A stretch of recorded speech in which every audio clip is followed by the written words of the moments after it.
লাইলাতুল কদর, এই কদরের রাতটা হচ্ছে এমন রাত যেটা খায়রুম মিন আলফি শাহর, হাজার মাসের চেয়েও সেরা। 1000 মাস লাগাতার ইবাদত করলে যে সওয়াব, কদরের রাতে ইবাদত করলে এর সমান সওয়াব হবে নাকি?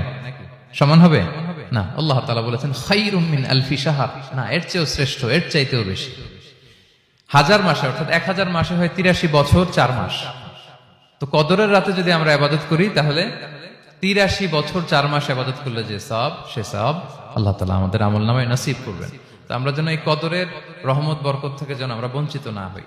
তো রাসূল সাল্লাল্লাহু আলাইহি ওয়াসাল্লামকে সান্ত্বনা দেওয়ার জন্য, যে হে নবী আপনি চিন্তিত হবেন না, বনি ইসরাইলের অনেক লোক 1000 বছর হায়াত পেয়েছে, শত শত বছর ইবাদত করেছে, জিহাদ করেছে, তারা হায়াত পেয়েছে বেশি কিন্তু তারা কদর পায়নি। আর আপনার উম্মতকে আমি হায়াত দিয়েছি কম কিন্তু তাদেরকে কদর দিয়েছি। সুবহানাল্লাহ বিহামদি, লাইলাতুল কদর দিয়েছি, যে কদরের রাত 1000 মাসের চেয়েও সেরা। তো এই কদরের রাতকে আবার লাইলাতুন মুবারাকাও বলা হয়েছে। ইন্না আনজালনাহু ফি লাইলাতিন মুবারাকা, এটা বরকতময় রাত। ফিহা ইউফরাকু কুল্লু আমরিন হাকিম, সব বিজ্ঞচিত প্রাজ্ঞচিত বিষয়ের ফয়সালা হয়। এটা বেসিক্যালি একটা বাজেট রাত বলা যায়। এ রাতে আগামী 1 বছরে আমাদের কি ঘটবে না ঘটবে আল্লাহ তাআলা এটার বাজেট করেন, এটাকে রিভাইজ করেন। সো এই রাতটা অনেক গুরুত্বপূর্ণ। তো এই কদরের রাত, এটা কবে, এটা স্পেসিফিক ছিল, মানে সুনির্দিষ্ট ছিল। রাসূল সাল্লাল্লাহু আলাইহি ওয়াসাল্লাম আমাদেরকে জানাতে চেয়েছিলেন কবে, কিন্তু রাসূল সাল্লাল্লাহু আলাইহি ওয়াসাল্লাম জানাতে পারেননি। সহিহ বুখারীতে এসেছে যে রাসূল সাল্লাল্লাহু আলাইহি ওয়াসাল্লাম খারাজান নবী সাল্লাল্লাহু আলাইহি ওয়াসাল্লাম লিয়ুখবিরানা বিলাইলাতিল কদর। উবাদা ইবনে সামিত রাদিয়াল্লাহু তাআলা আনহু বলেন, রাসূল সাল্লাল্লাহু আলাইহি ওয়াসাল্লাম আমাদেরকে জানাতে বের হয়েছিলেন যে কবে কদরের রাতটা। ফাতালাহা রাজুলান মিনাল মুসলিমিন, হঠাৎ মুসলমানদের মধ্য থেকে দুইজন ঝগড়া লাগলো, তর্ক লাগলো আর কি। রাসূল সাল্লাল্লাহু আলাইহি ওয়াসাল্লাম হঠাৎ করে ওই ঝগড়ার দিকে খেয়াল করলেন, ওইদিকে খেয়াল করে ওই তারিখটার কথা তিনি ভুলে গেলেন। ফারুফিআত, রাসূল সাল্লাল্লাহু আলাইহি ওয়াসাল্লাম বললেন আমার হৃদয় থেকে, অন্তঃকরণ থেকে এটাকে উঠিয়ে নেওয়া হলো। এখন আমি মনেই করতে পারছি না এটা কি 23 না 25 না 27 না 29, আমি মনে করতে পারছি না। এজন্য রাসূল সাল্লাল্লাহু আলাইহি ওয়াসাল্লাম বলেছেন যে তবে আমি এতটুকু মনে করতে পারছি, ফালতামিসুহা ফিল আশরিল আওয়াখিরি ফিল বিত্রি, রমাদানের শেষ দশকের বেজর রাত্রিগুলোতে তোমরা কদর তালাশ করো। বেজর রাতে যদি তোমরা কদর তালাশ করো তাহলে এই কদর সুনিশ্চিতভাবে তোমরা পাবে। তো এই জন্য স্কলাররা সবসময় বলেন যে লাস্ট 10 days অফ রমাদান খুব গুরুত্বপূর্ণ, সবচেয়ে the cream time of Ramadan. I repeat, এটা রমাদানের একেবারে মাহেন্দ্রক্ষণ। এই 10 দিনের যে কোনো 10 রাতের যে কোনো রাত কদর হয়ে যেতে পারে, বিশেষ করে অড নাইটস গুলো 21, 23, 25, 27 এবং 29, যে কোনো দিন হয়ে যেতে পারে কদর। তো বুদ্ধিমানের কাজ হচ্ছে আমরা যেন রমাদানের শেষ 10 রাতে লাগাতার একইভাবে একই স্পিডে আমরা যেন ইবাদত করি। কোন রাতে বেশি করলাম, হয়তো 27-এর রাতে আমি খুব ভাব গাম্ভীর্য নিয়ে, খুব আবেগ নিয়ে ইবাদত করলাম, কিন্তু হয়ে যেতে পারে যে এবছর কদর ছিল 25-এর রাত, হতে পারে না? পারে। তো আমরা তো মিস করে ফেললাম। তো আমরা যেন মিস না করি। বুদ্ধিমানের কাজ হবে সমান তালে ইবাদত করা। এবং এটা এত গুরুত্বপূর্ণ, রাসূল সাল্লাল্লাহু আলাইহি ওয়াসাল্লাম এত এমফাসাইজ করে কোন রাতের কথা বলেনি। আরবি মাস অনুযায়ী 354টা রাতের মধ্যে সবচাইতে শ্রেষ্ঠ রাত, সবচাইতে শ্রেষ্ঠ রাত সূর্য ডোবার পর থেকে হাত্তা মাতলাইল ফাজর, ফজরের সূচনা লগ্ন পর্যন্ত শান্তিময় এ রাত, বরকতের এ রাত। রাসূল সাল্লাল্লাহু আলাইহি ওয়াসাল্লাম বলেছেন মান হুরিমা খায়রাহা ফাকাদ হুরিম, যে কদরের বরকত থেকে, খায়ের থেকে বঞ্চিত হলো সে আসলেই বঞ্চিত। হি ইজ দ্য লুজার, সে হতভাগা, সে পোড়া কপাল, সে বঞ্চিত। মান হুরিমা খায়রাহা ফাকাদ হুরিম, যে কদর পেল না সে হতভাগা। এখন আমরা কি হতভাগা হতে চাই? আমরা তো শুরুতে অনেক হোপফুল ছিলাম, এত এত ব্লেসিংস, এত এত বরকত, রহমতের ফলগু ধারায় আমরা প্লাবিত হচ্ছি রমাদানে।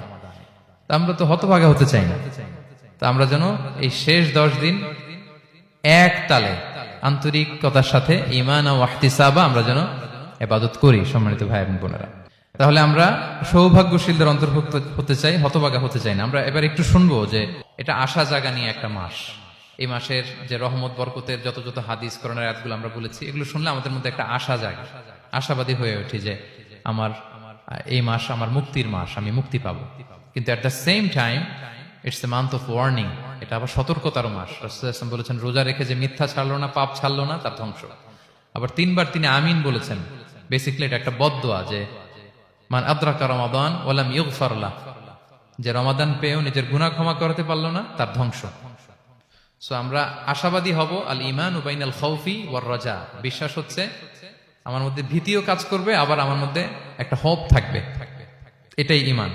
সো আমরা যেন এই ওয়ার্নিং গুলো আমাদের মাথায় রাখি যে আমরা যেন আল্লাহর নৈকট্যপ্রাপ্ত বান্দা হতে পারি, ক্ষমাপ্রাপ্তদের অন্তর্ভুক্ত যেন আমরা হতে পারি। আল্লাহ বলেন লাইলাতুল কদর খায়রুম মিন আলফি শাহর, নবী হে আপনার উম্মতের জন্য আমি কদরের রাত দিয়েছি, যে এক রাতে ইবাদত করলে 1000 মাসের চেয়েও বেশি সওয়াব তারা পেয়ে যাবে। সো এই কদরের রাত যেন আমরা মিস না করি। কোনটা কদরের রাত? আমরা বলেছিলাম শেষ 10 দিন সমান তালে ইবাদত করব। বিশেষ করে আমরা গুরুত্ব দিব অড নাইটস গুলোতে, 21, 23, 25, 27, 29 আমরা গুরুত্ব দিব। এবং রাসূল সাল্লাল্লাহু আলাইহি ওয়াসাল্লাম বলেছেন মান হুরিমা খায়রাহা ফাকাদ হুরিম, যে কদরের বরকত মিস করলো সে বঞ্চিত, সে হতভাগা, হি ইজ দ্য লুজার। আমরা যেন লুজার না হই, আমরা যেন গেইনার হই এই বরকতের মাসে।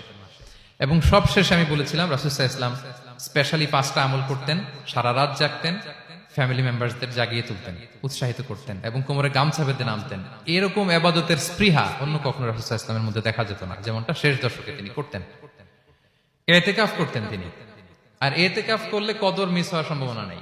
এটা 21-এ হোক, 25-এ হোক, 23-এ হোক, আমি তো মসজিদে, আমি তো কিয়ামুল লাইলে অংশগ্রহণ করতেছি, আমি তেলাওয়াত করতেছি, আমি প্রতিদিনই দোয়া করতেছি, মিস হওয়ার কোনো সম্ভাবনা নেই। আমরা যেন ইতিকাফের চেষ্টা করি, অথবা পার্ট টাইম ইতিকাফ যেন অন্তত করি 5 দিন, 3 দিন, অথবা রাতের সময়গুলো মসজিদে যেন আমরা কাটাই। 3 নাম্বার বলেছিলাম রাসূল সাল্লাল্লাহু আলাইহি ওয়াসাল্লাম, জিবরাইল আলাইহিস সালাম কোরআন রিভিশন করতেন। আমরা যেন কোরআন রিভাইজ করি, রেসাইটেশন করি বেশি মাত্রায় শেষের 10 দিন। কিয়ামুল লাইল ফালা তাসআল আন হুসনিহিন্না ওয়া তুলিহিন্না, কত সুন্দর কিয়ামুল লাইল ছিল বলে বোঝানো যাবে না। তো আমরা যেন এরকম দীর্ঘ সময় কিয়ামুল লাইল করি। আর সবশেষে বলেছিলাম দোয়া করা। দোয়া করা হচ্ছে দোয়া মুমিনের হাতিয়ার। দোয়া মানুষের জীবন চেঞ্জ করে দিতে পারে। চাওয়ার মতো চাইলে আল্লাহ ফেরান না, আল্লাহ তো দেওয়ার জন্যই বসে আছেন। আমরা যেন কায়মুন বাকে আল্লাহ তাআলার কাছে চাই, অশ্রুসিক্ত নয়নে যেন আমরা চাই। অনুতপ্ত বান্দার চোখের পানির ফোঁটা আল্লাহর কাছে খুব প্রিয়। 2 ফোঁটা আল্লাহর কাছে সবচেয়ে প্রিয়, জেহাদের ময়দানে মুজাহিদের রক্তের ফোঁটা আর অনুতপ্ত বান্দার চোখের পানির ফোঁটা। বান্দা অনুতপ্ত হয়ে, রিপেন্টেন্ট হয়ে চোখের পানি ছেড়ে যখন কাঁদে আর দোয়া করে, ওই চোখের পানি চোখ বেয়ে, নাকের ডগাবে, মাটিতে পড়ার আগেই আল্লাহ তার সব গুনাহ মাফ করে দেয়। আমরা যেন সেই অনুতপ্ত বান্দাদের কাতারে শামিল হতে পারি। রাসূল সাল্লাল্লাহু আলাইহি ওয়াসাল্লাম যেভাবে কিয়ামুল লাইল করতে আমাদেরকে উৎসাহিত করেছেন, আমরা যেন সেভাবে কিয়ামুল লাইল করতে পারি। আমাদের প্রতিটি কাজের মধ্য দিয়ে লাআল্লাকুম তাত্তাকুনের যে অ্যাচিভমেন্ট, সেটা যেন আমাদের হাসিল হয়। এবং এই রমাদানকে যেন আমরা আমাদের জীবনের সর্বশেষ রমাদান মনে করি। আমাদের চিফ ইমাম অফ সেন্ট্রাল মস্ক ইমাম রমাদান সুবকি নামাজের আগে একটা সুন্দর কথা বলেন যে পারফর্ম দিস সালাহ as if this is your last and final prayer. এমন ভাবে নামাজে দাঁড়াও মনে করো এটাই হতে পারে জীবনের শেষ নামাজ। রাসূল সাল্লাল্লাহু আলাইহি ওয়াসাল্লাম এটাই বলেছেন। সো আমরা বিগত বছরগুলোতে আমাদের অনেক প্রিয়জনদের হারিয়েছি এই কোভিড এর কারণে। এবছর আল্লাহর মেহেরবানি বাংলাদেশ আইএম কমিউনিটির এই চমৎকার, আমাদের সম্মানিত শিক্ষক মন্ডলীদের প্রচেষ্টা, ছাত্র ভাইদের প্রচেষ্টায় এই চমৎকার জান্নাতি পরিবেশে ইফতারের আগে আমরা একত্রিত হয়েছি। আবারও আগামী বছর আমরা এরকম কোনো গ্যাদারিং এ জয়েন করতে পারবো, কোনো গ্যারান্টি কি আমাদের আছে? নাই। It could be the last Ramadan in our life. So আমরা যেন এটা সবসময় মাথায় রাখি যে হতে পারে আমার this is our last chance, এটাই লাস্ট চান্স। এবং এই অপরচুনিটি গুলো যেন আমরা কাজে লাগাই এবং আল্লাহ তাআলার প্রিয় বান্দাদের অন্তর্ভুক্ত হই। আল্লাহ তাআলা আমাদের সবাইকে এই কথাগুলো বোঝার ও আমল করার তৌফিক দান করুক। হাদা মা ইনদি ওয়াল ইলমু ইনদাল্লাহ আলাইহি তাওয়াক্কালতু ওয়া ইলাইহি উনীব।